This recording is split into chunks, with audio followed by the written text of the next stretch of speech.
יש גמרא במסכת בכורות שאומרת כמה זמן ההיריון של כל בעלי החיים, או דגירה.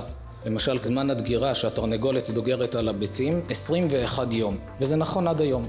יש בעלי חיים שקצת האופי שלהם השתנה, אבל יש שם משפט שכמה שנגיד שקצת השתנה האופי והטבע, לא מובן.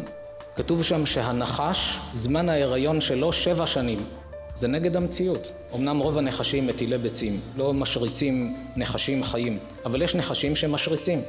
ניקח נחש נקבה, ונכניס אותה לכלוב במשך 7 שנים, היא נמצאת שם לבד. אחרי 7 שנים, על פי התורה שלנו, היא יכולה להשריץ נחש.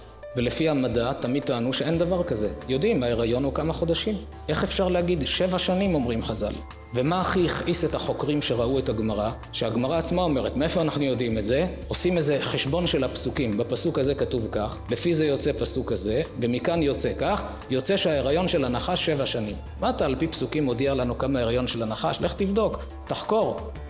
התברר שיש יכולת לנחשים מסוימים לאגור זרע בתוכה, והזרע עדיין לא מפרה את הביצית שלה, הוא שמור בתוך הגוף. הבאתי בספר את המקורות המדעיים. מקום אחד, נחש נקבה, הייתה בכלוב לבד 5.5 שנים, ואז פתאום היא השריצה להפתעתם.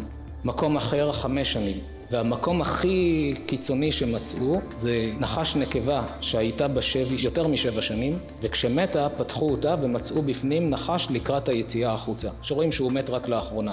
והחוקרים נדהמו. יש פה את המקורות, זה לא שאני ממציא זמנים, תאריכים. אפשר לראות את המקורות המדעיים. התברר שיש מושג שנקרא אגירת זרע, ועכשיו מובן שכשחז"ל דיברו על הריון של נחש, לא שהתכוונו שכל הריון זה 7 שנים, אמרו באופי של הנחש יכול להגיע ל7 שנים, ורק אז היא תמליט.